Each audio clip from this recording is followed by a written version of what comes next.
Good afternoon and welcome to the Refugees International 18th Annual New York Circle event. Of course, this is an event that we traditionally hold in Manhattan, but we have made it virtual today.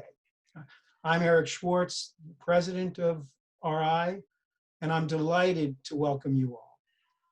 We are deeply grateful to our sponsors, to members of our board of directors and board emeritus, and to all of you who are joining us today.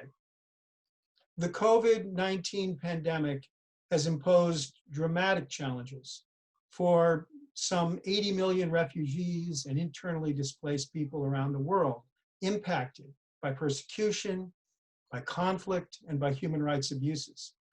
And it has certainly affected our work and our advocacy, as we have focused our attention on the direct and the indirect effects of COVID-19 on displaced populations around the world. But it hasn't altered the fundamental mission of Refugees International, to shine a light on humanitarian and refugee crises, and to bring the voices of refugees and other displaced people to the halls of political power to effect change, and in particular, ensure policies that provide relief, long-term solutions, and respect the human rights of the displaced. Now, we're about to see a very short video about the work of our organization that includes something of our history, which began in 1979. As president of Refugees International, let me emphasize that we who are at the organization today, we stand on the shoulders of those at Refugees International who came before us, many of whom are genuine heroes in the several-decade effort to enshrine refugee protection into US policy. From our founders, Sue Morton and Michael Morrissey, to early staff leaders such as Diane Lawson, Susan Goodwillie Stedman, and former State Department official Shep Lohman, to board leaders from Bill Clark and Richard Holbrook, to David and Penny McCall, to Jim Kimsey, Farouk Kathwari, Eileen Shields West, Natasha Weiss, and our current chairs, Jeff Tyndall and Maureen White. And of course, my immediate predecessors, Michelle Gaboudan, I beg your pardon, Ken Bacon, and Lionel Rosenblatt. Whether it was Michelle's deep understanding of the UN Refugee Agency, which dramatically impacts the well-being of the displaced, whether it was Ken Bacon's extraordinary determination, his perseverance, his good judgment, and a humanity that changed policy and changed lives in places like Darfur, Iraq, and the Democratic Republic of the Congo. Or whether it was Lionel Rosenblatt and his remarkable energy, his passion, his willingness to speak truth to power that provided hope to the displaced and to conflict victims, whether in the Balkans, in Southeast Asia, or beyond.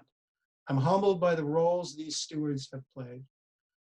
And of course, we have many current and former advocates joining us today who have dedicated their lives to protecting the forcibly displaced, for which we are so very grateful. So while it is challenging to provide a visual representation of our work that adequately captures in about 2.5 minutes the impact and magnitude of what we do, it is my pleasure nonetheless to share with you this video, which was produced last year.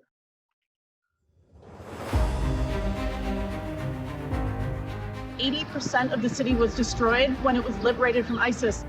Central Americans forced to flee their countries. Women and children coming to try and buy basic necessities. There are millions of people who have been displaced by conflict in South Sudan. People don't have answers, they're just waiting. What we do is report to bring truth to the policy debate. Independent-minded, nimble, creative, that is Refugees International.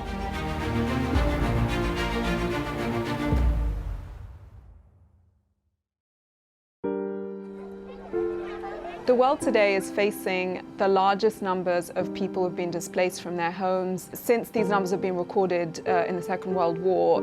And this is because of conflict, violence, climate change. We're seeing this in pretty much every continent and in Africa specifically in a lot of countries. The mission of Refugees International has always been, and will always be, to bring the perspectives of the most vulnerable individuals into the halls of political power. It began in 1979 as a response to a humanitarian imperative. Hundreds of thousands of Vietnamese people.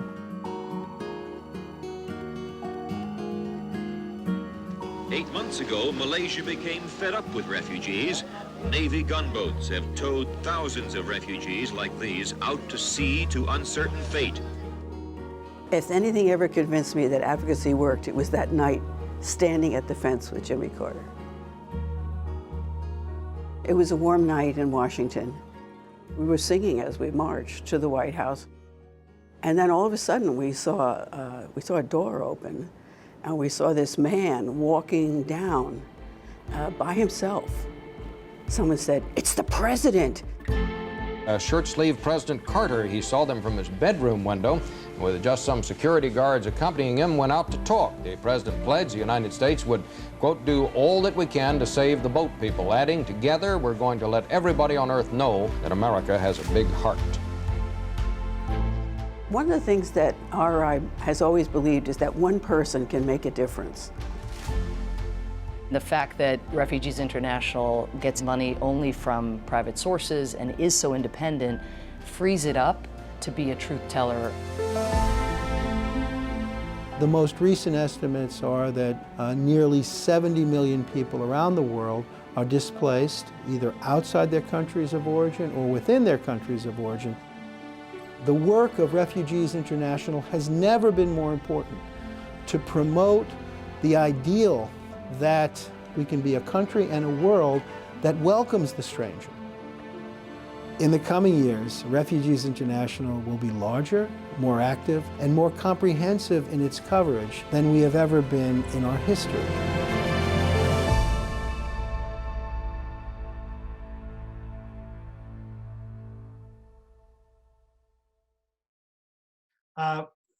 We cannot do this work alone, and we benefit so greatly. We need the help of friends and supporters.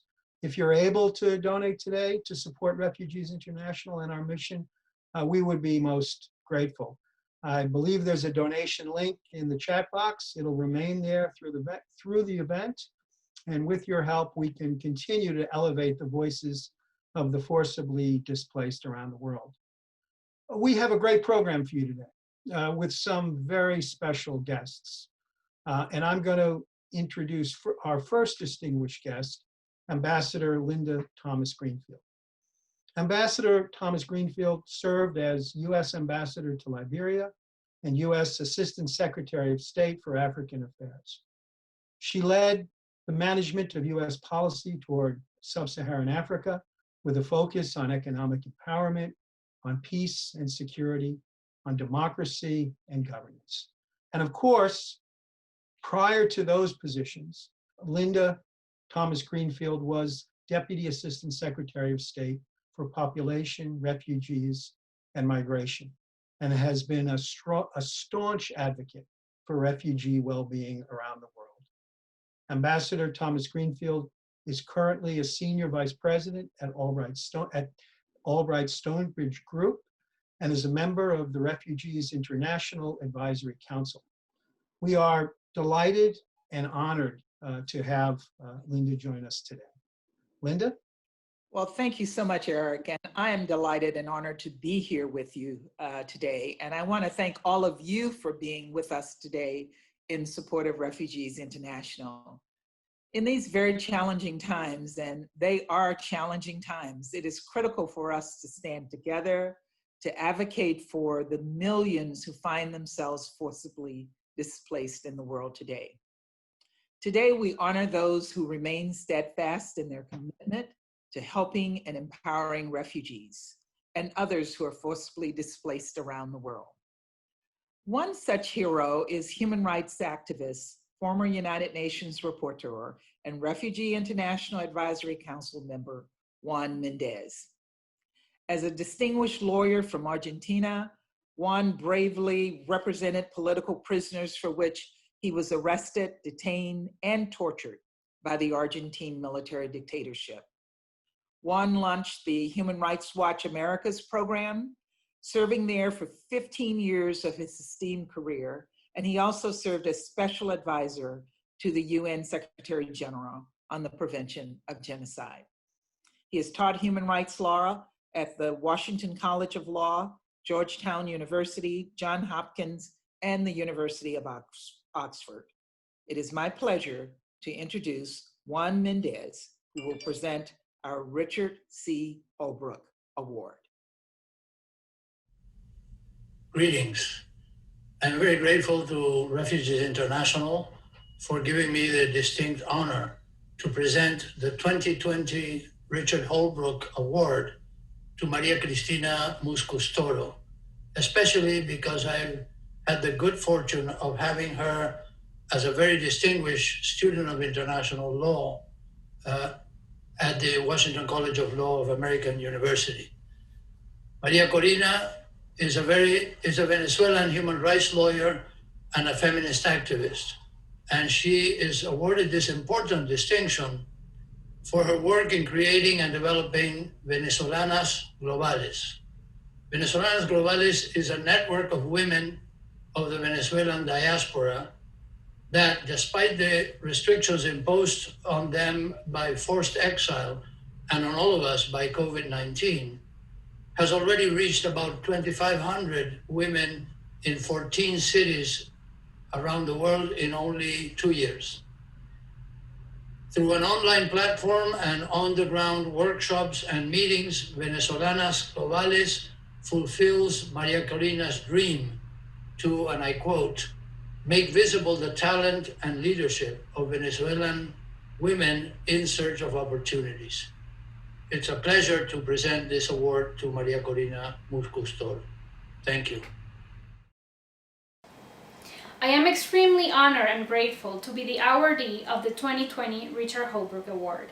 Thank you very much, Refugees International, for this recognition. I would also like to thank Professor Mendez, from whom I learned so much about humility, kindness, and needless to say, international human rights law.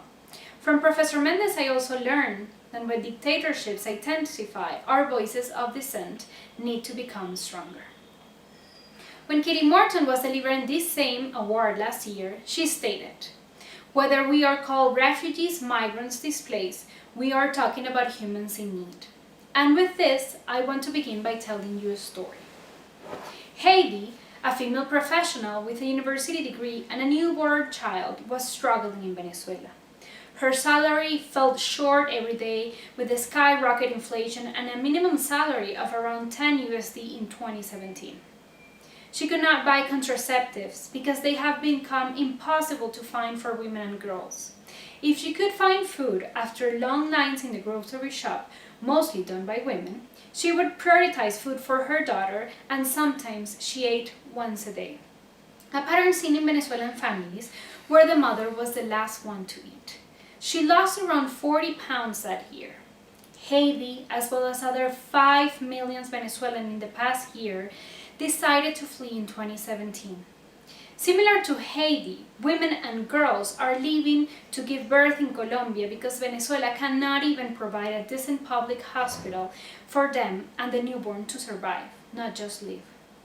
With a bag full of dreams and hopes, she got on a bus together with her husband and 2 small children, as she could not afford an airplane ticket for the whole family. In Colombia, she spent a few savings she had. She could not find a job, and with the help of some female friends, she decided to continue her migration route to Ecuador. She was determined. She could not go back to a country where some days she went to bed in hunger. After 2,500 kilometers on a bus and sometimes walking, even considering the high risk women and girls face of being subject of sexual violence and even victims of sex trafficking, she got to Quito. With no money and no professional experience in the country, even though she has a university degree and a lot of experience, she started to define her path forward. A year later, she was hired by a previous female employee she had in Venezuela. Now she is a consultant in impact measurement, and this 2020, she became Ambassador of Venezolanas Globales in Quito. Leading by example, she now helps other Venezuelan migrant women during that difficult period of transition. Venezolanas Globales follows the same spirit. Venezuelan migrant women helping other Venezuelan migrant women. This community is unique. The first and largest network dedicated to making Venezuelan migrant women visible abroad while supporting and promoting them through networking, onboarding workshops tailored to our necessities. What started with a small dream, creating a community to make visible the talent and leadership of Venezuelan women and a Facebook group, it is now a network that gathers and connects more than 2,000 of us. We have achieved expansion in more than 13 cities in the world, from London to Lima, through our ambassadors, who foster and develop relationships in their cities. In Venezolanas Globales, we understand the need to adapt to a new country. And even though we're high-skilled migrants, sometimes we need to reinvent ourselves. That is why we run up sessions about personal development and professional skills. We have learned about finance as we notice that we avoid talking about money, and we know that personal finance is vital for our well-being. We discuss issues such as self-love and how to lead a purposeful life, as we have figured that we migrate, we lose self-confidence. How to succeed in a work interview, tools for resilient migrants, entrepreneurship, activism, feminism are just a few of the more than 100 workshops we have conducted. Beyond our data and numbers, the fantastic part of this community is how the network has impacted the lives of their members. A great example is our webpage, where Valentina trained Maria in website design. She has now a new set of skills that will help her as a migrant in her content process of reinvention. Now, this beautiful work led by two Venezuelans is our platform to highlight the voices of Venezuelan migrant women through their stories. Venezolanas Globales also makes the process of migration to a new country and culture smoother, as there are women that will help each other during their migration processes, finding a doctor, or even finding our much-needed harina pan. This was the case of Carmen from the network, who migrated from Guatemala to Bogota, and there she had the community to help her on her onboarding in this new city. Venezolanas Globales is a network of a variety of opportunities. For example, a Venezuelan woman in Mexico City created an alliance with a Venezuelan in Frankfurt, because, as we have learned in the past few months, borders do not exist. What I am most proud about this network is how we make women feel connected to a community that values sisterhood and understands her story and background. That feeling after a workshop, that we know that day we inspire someone, that we empowered a Venezuelan to go out of her comfort zone. With that work, we raised her spirit, we taught her tools and skills she might as well need in the future, makes it all worth it. All of the work over the past 2 years is a result of 100% volunteer work of Venezuelan migrant women that firmly believe that alliances between women are key to our growth. As I always tell them, together we are stronger. This community has so many benefits, but our members agree that networking is pivotal. It was through this tool that I met Rachel from Refugees International, and now we are working together profiling positive stories of Venezuelan women in Peru to tackle xenophobia and discrimination. We hope we can keep engaging in future projects to highlight the benefits of the economic inclusion of Venezuelans and emphasize that this is a human rights issue. And as I quoted Katie Morton at the beginning of my speech, humans in need. When discussing migration issues, we need to be more compassionate and understand that no one wants to leave their home countries to a place where they do not know their language, cultures, or values. Most Venezuelans flee because of a complex humanitarian crisis. In our most recent event named To Perspective, we asked the audience, what does refugee bring to a country? Challenge, cultural wealth, memory, intellectual progress, lessons, and new perspective were some of their answers. We are not a burden. we are an added value to the host country. Organizations such as Refugees International are key to continue to provide protection and life-saving assistance to displaced people. But they cannot do this alone, neither can we. This is not a we, refugees or migrant issue.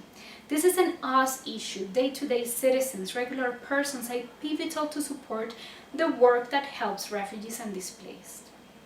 I cannot conclude without dedicating this award to my very special colleagues, ambassadors and coordinators of the network, and so many other amazing women that have crossed my path to make Venezolanas Globales what it is today.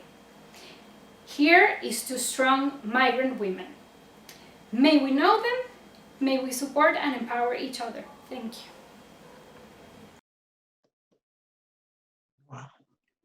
Wow. Maria, thank you. Thank you for your inspiring words and for the critical work that you do to empower women from the Venezuelan diaspora. You're such a great example of what a person can do if they are committed. Now we turn to the feature of our program this afternoon with our Exceptional Service Award recipient, the Honorable Madeline K. Albright, and special guest, Nicole Wallace of MSNBC.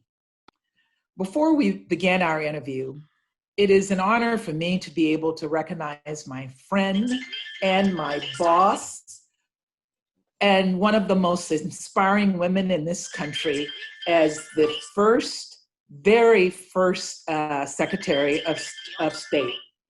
And it is, and in that position, I will mention that Secretary Albright was my boss, and she became the highest ranking woman in the history of the United States in 1997. And she really set a bar and set a standard in that position. She also served as the U.S. Permanent Representative to the United Nations and as a member of the President's Cabinet. Secretary Albright continues to educate and inspire students as a professor in the practice of diplomacy at Georgetown University School of Foreign Service. She is chair of Albright Stonebridge Group, Albright Capital Management, LLC, and the National Democratic Institute. In 2012, President Obama presented Secretary Albright with the Presidential Medal of Freedom in recognition of her contributions to international peace and democracy. Secretary Albright has been a tireless advocate for U.S. leadership on the humanitarian issues and on the protection of refugees. It is my great pleasure to present Refugee International's Exceptional Service Award to the Honorable Madeline K. Albright and to introduce television host Nicole Wallace. Nicole is an author, political analyst, and anchor of MSNBC Deadline, White House, and former co-host of ABC's daytime talk show, The View. She served as the White House Communications Director during the presidency of George W. Bush and the senior advisor for John McCain's 2008 presidential campaign. Please join me in welcoming the Honorable Madeline Albright and Nicole Wallace. Thank you. Madam Secretary, can I ask you to just give some stage-setting comments about where we are in the world? I'll say that in the pre-interview, I asked you if the world was going to be okay, and I hung on to every word. So maybe you can share your answer with everybody. Well, I'm delighted to be at this wonderful event, and I'm very, very grateful for the award. I have to say, it is an honor to receive an award from this incredible organization. And I loved listening to Maria, who really talked about what women can do to help each other. So I'm honored to be a part of this and to be introduced by a great American diplomat and a wonderful friend, Linda Thomas Greenfield. So I'm glad to be here. And Nicole, it's wonderful to be with you. I watch you all the time. So it's appropriate that I'm looking at you on a screen. This is my Zoom highlight. It's a highlight of my whole pandemic to get to be inspired and participate in an event like this. As you know, in my day job, I am not often inspired. So thank you so much. And I think everyone wants to hear from you. So I will just start. When people that know really, really know what the world thinks of the country, not just Donald Trump, the tweeter-in-chief or the showman, but what has happened to our national security agencies. They feel real, it's on a spectrum between deep concern and despair. And I wonder, one, how you feel, and two, how you feel we repair it. Well, I do think we are at a particularly difficult time, and an awful lot of people do feel exactly what you're saying. I have decided, however, that I'm an optimist who worries a lot. But I do think that it's important to understand the incredible role that the United States has played in the world and what we are capable of and what has to happen. I am a grateful American in every single way, and I can do a whole historical evolution of what happens when the United States is not involved, and what happens when America comes. Because as a child, I was born in Czechoslovakia just 1 year before the so-called Munich Agreement, where the country that I was born in was sold down the river to the Nazis, and America wasn't there.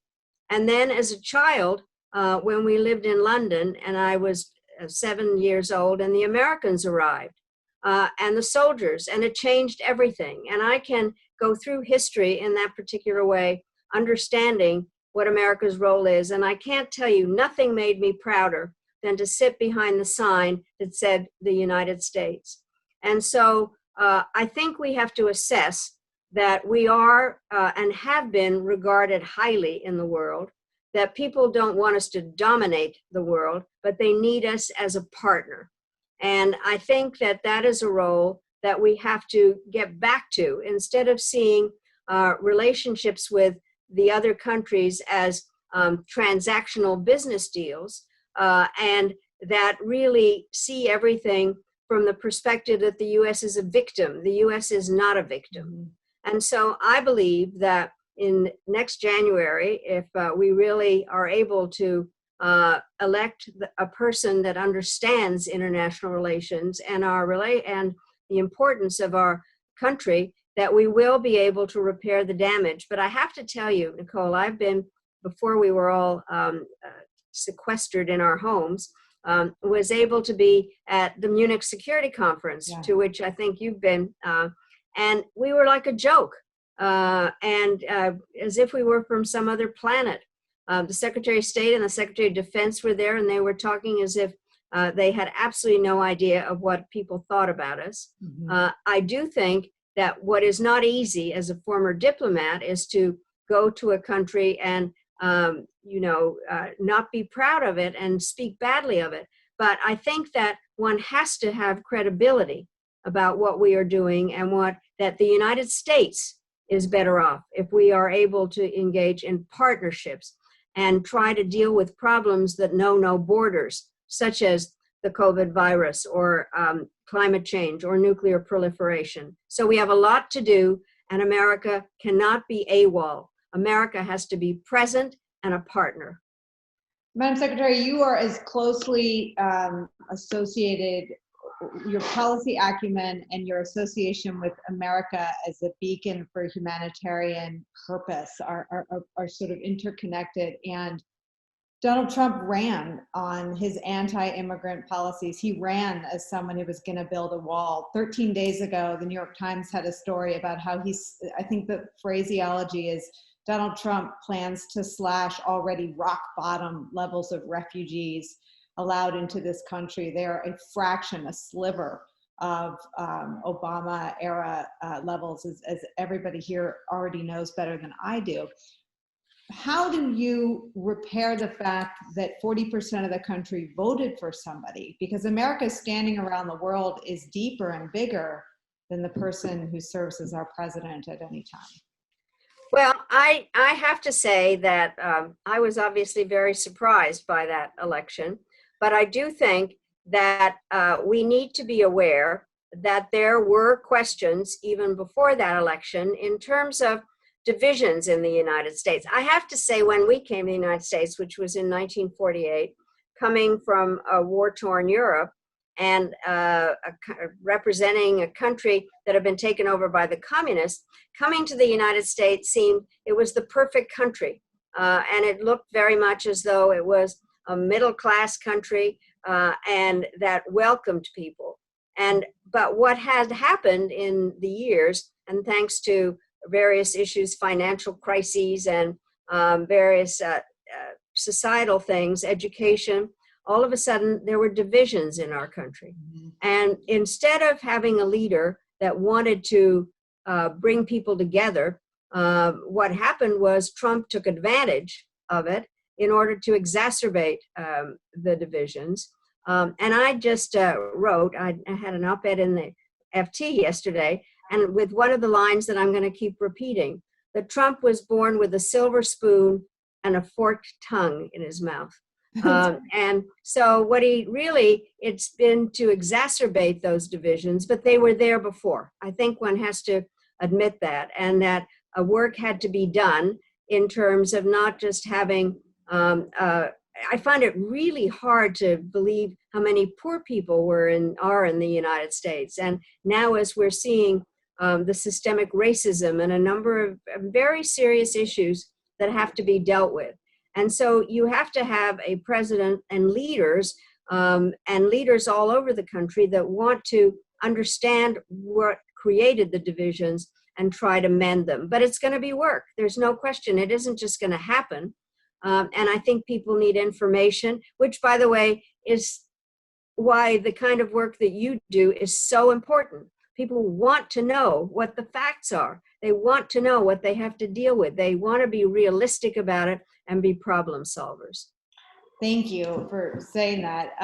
I want to put you on the spot and ask you to talk about transitions, because you said something so striking. It feels like forever to an anxious public, particularly if you're in a party that is on their way in and waiting for the other one to come out. But there's so much work that has to happen in the best of times. You were involved in another after the recount. Can you talk about a presidential transition? Well, I'm glad you asked that, Nicole, because it's a period that people don't understand. Right. It goes under normal circumstances from November 4th to January 20th.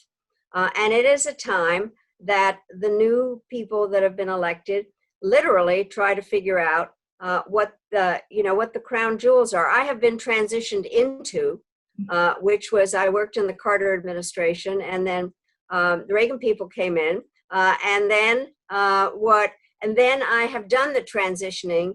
The latter is much more fun, and that was to the Clinton administration.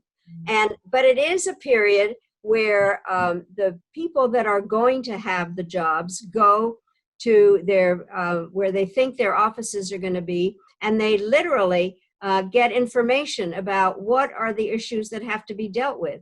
No president comes in with a clean slate. And as far as the world is concerned, foreign policy doesn't come in 4-year segments. And so one has to know what are the things that really are happening. And I do think that people are itchy. There's no question about it. And they don't understand why it is as long as it is. But let me just give you an example of the not clean slate. So one of the things in 2000, as people remember, there was a question about who had won Florida, and it was decided by the Supreme Court. Now, just before that, in the fall of 2000, I had gone to North Korea on behalf of our administration to deal with Kim Jong-il, the father of the current North Korean leader. And it was interesting because the timing on it was peculiar in the fall of that particular year. And we had decided, in fact, to begin talks on missile limits. So what happened was, all of a sudden the decision is made, and I go to Colin Powell, and who has been named the new Secretary of State. And we were good friends, we knew each other. And I told him about the things that we had been doing and what was on the table about these talks beginning. And he thought it was a great idea. And then there was a headline in the Post, and it said, Powell to continue Clinton policies on North Korea. He was hauled into the Oval Office and told no way. Now, I hold no brief for the North Koreans, but in fact, we were about to begin very serious talks. And that's to the lesson of foreign policy doesn't come in four-year segments. The opposite happened, frankly, when the Clinton administration came in, and President Bush had decided that there would be a humanitarian operation in Somalia, a feeding operation, which then turned into a military conflict that we dealt with. And so I teach and I give many examples of the kinds of things that happen during transitions. I'd love to tell one funny story, however, which is that, and I love talking about the importance of individuals that come into office. And so there was a young man, Bob Pastor, who was an expert on Panama, and he became a staffer for the National Security Council. And he wanted to make sure that the issue of the Panama Canal came up very early. And so he wrote a memo to a presidential directive to Zbigniew Brzezinski about bringing up the Panama Canal. And it was dated January 17th. And somebody said to him, you can't have a presidential directive before the president is actually sworn in. So they changed the date on the cover to January 21st, but he forgot to change the date on the second page, calling for everything to be due January 19th. That's where the staff secretary comes in. Right.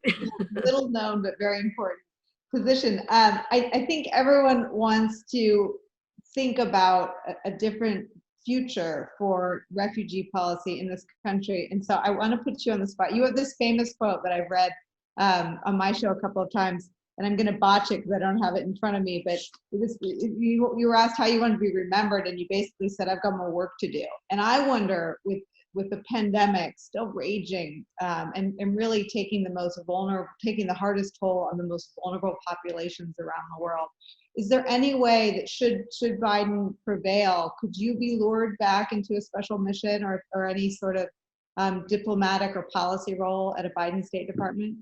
Well, I'm obviously very happy to help, but I do think that there are an awful lot of people that are eager to put the things that they've learned to work and to really make a difference. And I do think that there are an awful lot of people that understand that our current refugee policy, and I'm going to just put it this way, is immoral.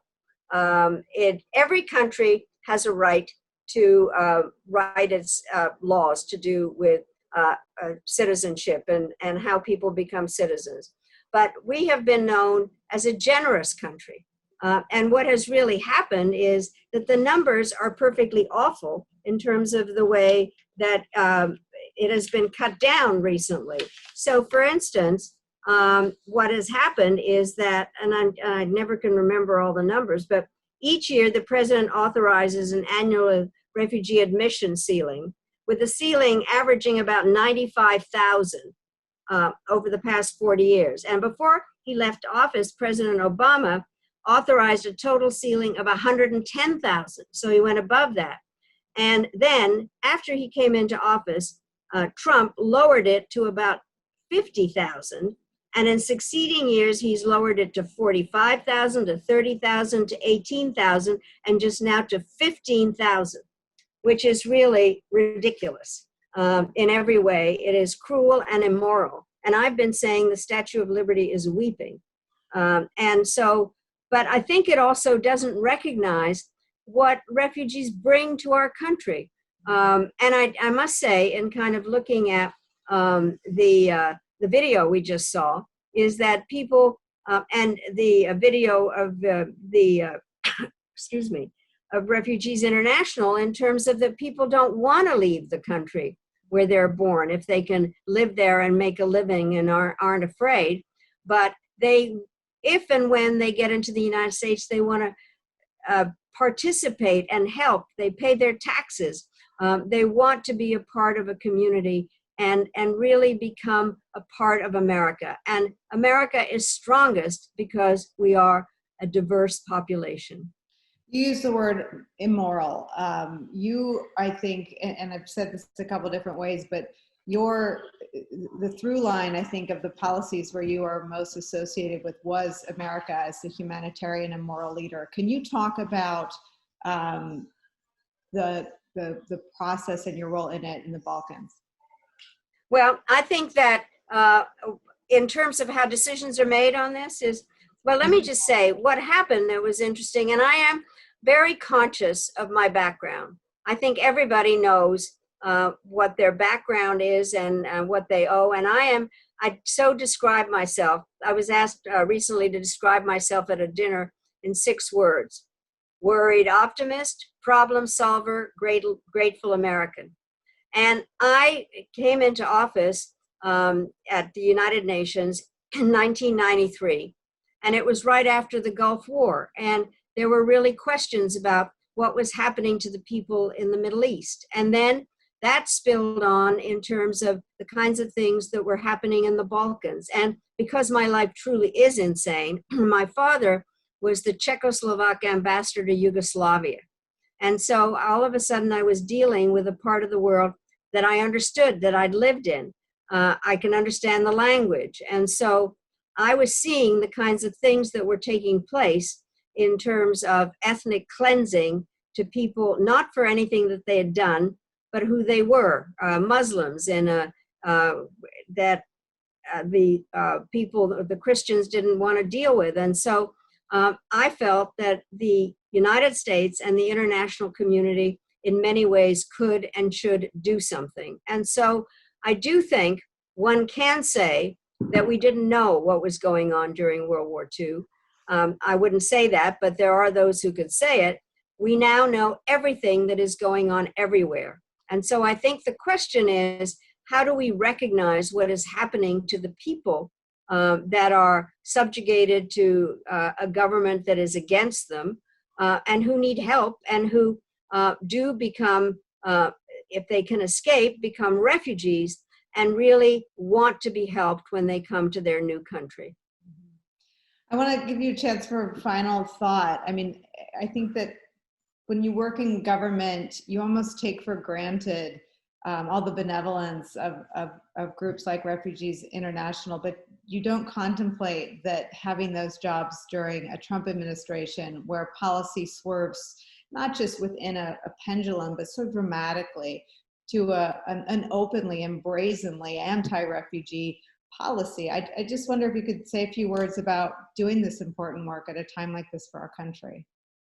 I do think that it is obviously hard for some of the people that are in the government, and many of them have left, but it makes even more important the role of organizations such as Refugees International, that is a group that reports on the problems, that advocates about them, that really explains the issues to the public and to members of Congress.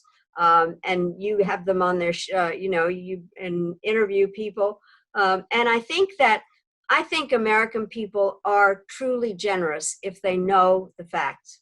And if they have the opportunity to make a difference. And I do think, and I've spent a lot of time on refugee issues and a lot traveling around the United States.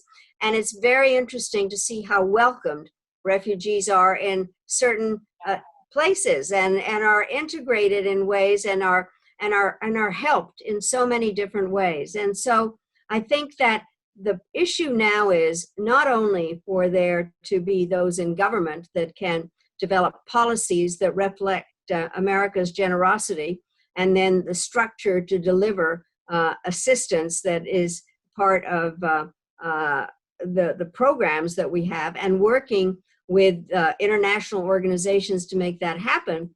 But it also still will require the kind of role of an organization like Refugees International and other non-governmental organizations and the private sector. I think that is a very important role to understand, that if refugees are helped and provided education and skills, and that they will become very important to the countries where they are going or the countries where they live. And so I think it's terrific. And I would like to actually conclude maybe with one of my stories. I didn't become a citizen until between my sophomore and junior year in college. And I was so happy to become an American citizen. And so when I became Secretary of State, one of the things I was asked on July 4th, 2000, was to give naturalization certificates. And it was happening at Monticello, Thomas Jefferson's home. And since I had his job, I figured I could do this. And so I gave naturalization certificates to the people. And as I give this man one, he walks away and I hear him say, "Can you believe it? I'm a refugee. And I just got my naturalization certificate from the Secretary of State." And I go find him and I said, "Can you believe that a refugee is Secretary of State?" And I think that we all, those of us that are lucky enough to become Americans, want to do our best to help others. And so I'm very, very moved by this award. And I'm so happy to spend time. And Nicole, and I'm honored to be interviewed by you. Really love it. Well, this is a highlight for me of my career. So thank you for the chance to get to talk to you. And Eric really deserves all of our praise for bringing all of us together and for doing this important work. I'm usually depressed by the things I cover on TV, but I'm moved and I'm hopeful really for the first time in many, many weeks. So thank you so much for everything you do and still do, and for being in the conversation. Thank you for bringing all of us together. Thank you so much. And Eric and Linda and everybody, just great. Thank you. Well, thank you, Madam Secretary. Thank you, Nicole. That was an extraordinary conversation. And I think I speak for everyone by saying how much we enjoyed your discussion. I think we probably could have listened to you for another half hour, but you know where to find me. So before we conclude today's program, I would like to thank all of you for your participation, for your generous support of Refugee International's 18th Annual New York Circle. I want to say thank you to the sponsors and donors who continue to make Refugees International's work possible, and for all of you who stand with us, who have stood with us today and in previous years as we continue advocating for the forcibly displaced around the world.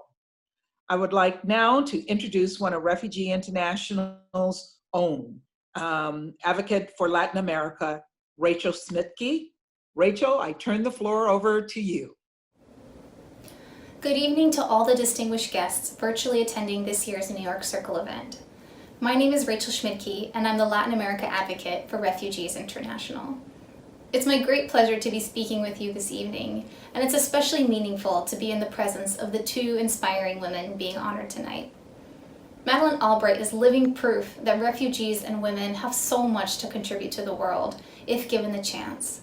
She's inspired me and countless other women to own our power, to fiercely advocate for our principles, and to work to make the world a better place.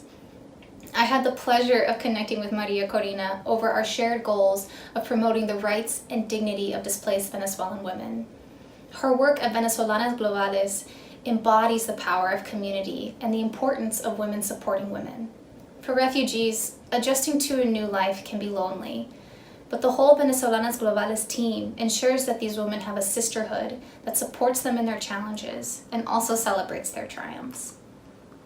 In 2020, more people are displaced in the world than ever before. People who are just like you and me, who are uprooted because of conflict, climate change, political repression, and gender-based violence. In the region I cover in Latin America, over 5 million Venezuelans have been forcibly displaced after Venezuela's economic and social collapse, and largely going to neighboring countries who've never had such high numbers of refugees in the past. Now, the COVID-19 pandemic adds new threats and challenges. I worked with my colleagues at RI to highlight the nearly 100,000 Venezuelans who are returning to Venezuela, many on foot because they can no longer provide for their basic needs like food and shelter in their host countries. Closer to the United States, hundreds of thousands of Central Americans have fled incomprehensible violence, making the perilous journey through Mexico, only to find that the door to asylum in the United States is virtually shut. I worked with my colleagues to highlight the challenges that Salvadoran and Honduran asylum seekers faced when they were sent to Guatemala, many without their knowledge, from the United States to seek asylum. We also work to highlight the struggles that deported Guatemalans faced, particularly in light of the COVID-19 pandemic. I love my work at RI. I love being able to advocate every day for the rights of the forcibly displaced. But mostly, I love sharing stories of resilience, of the many people that I've met along the way who show incredible strength in the toughest of circumstances, of people who want what we all want, to live a life where we can provide a future for our children, to live safely, and to contribute to our communities. We can work to make sure that displaced people all over the world have these opportunities. And maybe by doing so, we can allow a whole new generation of future Madeline Albrechts to go forth and lead. At RI, we are working tirelessly to protect the rights of refugees and the forcibly displaced. But we can't do this work alone. We need the help of every member of our community, from every person who believes in the rights of refugees, to show solidarity with us. Will you help us continue our work? If you do, we promise we'll keep fighting. Thank you.